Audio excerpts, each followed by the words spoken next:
वो हमने जितना पढ़ लिया इस चैप्टर को, यही आपके सिलेबस में था। तो आगे हम फर्दर पढ़ने की बजाय डायरेक्ट इसकी एक्सरसाइज पे पहुंचते हैं।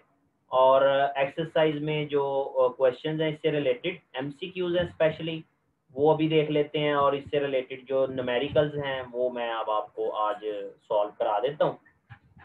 एमसीक्यूज जो इन टॉपिक से रिलेटेड हैं वो आप मार्क कर लें। साथ साथ बुक आपके पास ही होगी, मैंने तो आपके साथ शेयर किया, आप जरा बुक से देख लीजिएगा, आपके पास भी बुक है।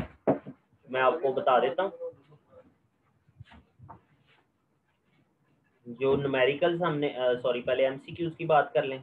जो एमसीक्यूज एक्सरसाइज वाले हैं जो हमने करने हैं चैप्टर नंबर 12 में से,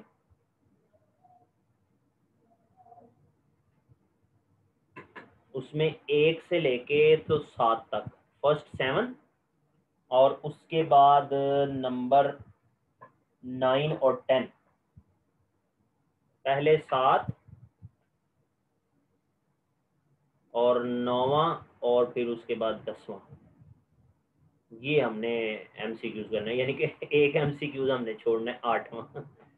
8वां एमसीक्यूज नहीं करना, बाकी सारे करने हैं। ठीक है जी, तो ये भी हम करते हैं। फिर इसके बाद आगे रिव्यू क्वेश्चंस तो वो आपको नोट्स में मैं दे दूंगा।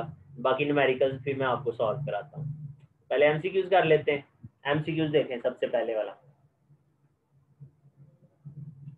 क्लास में बेटा स्टूडेंट्स आज कम आए हैं, बाकी स्टूडेंट्स जो नहीं आए पता नहीं क्या उनका मसला चल रहा है आजकल। चले हम तो अपना काम करते हैं ना, बाकी जिनको कोई ना कोई प्रॉब्लम है वो उनका मसला है। अच्छा जी, सबसे पहला एमसीक्यूज देखें जी। Which of the following quantity is not change during refraction. Refraction के दौरान किस क्वांटिटी में तब्दीली नहीं आती? डायरेक्शन में आती है तब्दीली, और स्पीड एक मीडियम से दूसरे मीडियम में जब लाइट जाती है तो उसकी स्पीड पे भी फर्क पड़ता है, वेवलेंथ पे भी फर्क पड़ता है, फ्रीक्वेंसी पे फर्क नहीं पड़ता। डायरेक्शन चेंज हो जाती है, स्पीड ऑफ लाइट जो स्पेस में है, एयर में है, वो तो सेम है। अदरवाइज जब मीडियम चेंज करते हैं तो थोड़ा बहुत तो फर्क पड़ता है लाइट की स्पीड में। तो इसमें वेवलेंथ के चेंज होने से फ्रीक्वेंसी पे भी फर्क पड़ जाता है। d is equal to F lambda.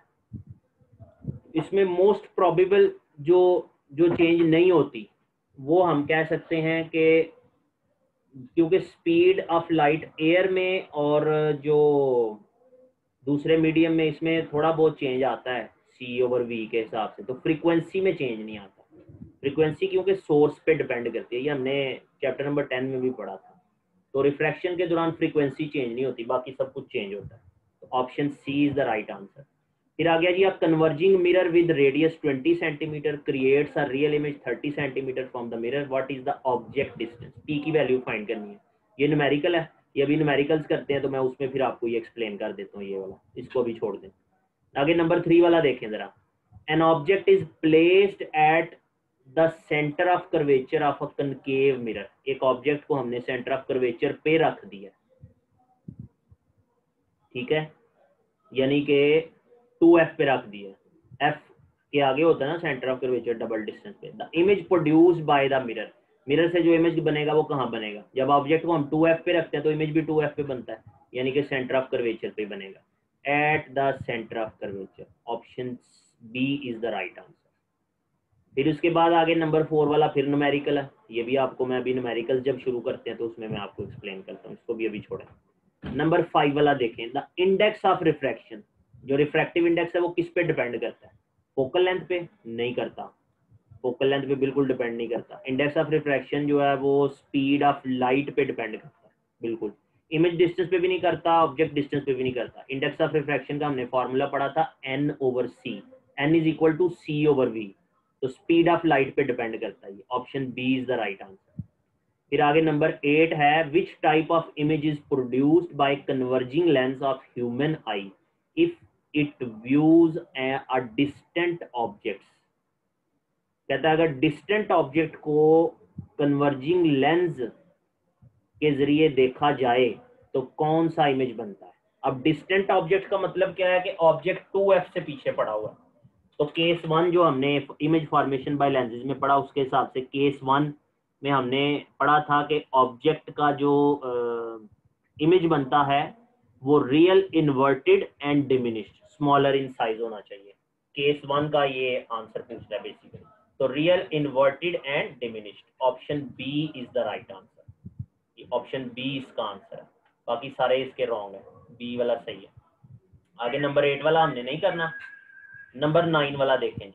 If a ray of light in glass is incident on air surface at an angle greater than the critical angle, the ray will be। कहता है अगर हम रे ऑफ लाइट को critical angle से बड़े angle पे जो है वो मूव कराते हैं, इंसिडेंट होती है वो, तो क्या होगा। अब क्रिटिकल एंगल से बड़ा एंगल हो तो लाइट रिफ्लेक्ट हो जाती है, टोटली रिफ्लेक्शन हो जाती है। रिफ्लेक्ट ओनली नहीं होगा, रिफ्लेक्ट ओनली भी नहीं होगा, और partially reflected and partially reflect, diffract only. तो इसमें क्या होगा, जब angle greater than critical angle है तो ये होगा reflect only, total internal reflection होगी। ठीक है जी, ये हमारे पास आ गया ऑप्शन बी नंबर 9 वाले का। फिर नंबर 10 है the critical angle of a beam of light passing from water into air is 48 degree. अगर वाटर से एयर में जा रही है रे ऑफ लाइट तो क्रिटिकल एंगल अगर 48.8 डिग्री है, this means that all light rays with an angle of incidence greater than this angle will be. कहता है वाटर का जो क्रिटिकल एंगल है वो 48.8 डिग्री है। अगर हम इससे बड़े एंगल पे रेज ऑफ लाइट को पास कराएंगे तो क्या होगा, तो टोटली रिफ्लेक्टेड हो जाएंगी। तो totally reflected, total internal reflection basically हो जाएगी। Option B is the right answer. ठीक है जी, एमसीक्यूज में से किसी की अगर आपको समझ नहीं आई तो वो मुझसे पूछ लें, कोई पॉइंट अगर आपका क्लियर नहीं हुआ तो।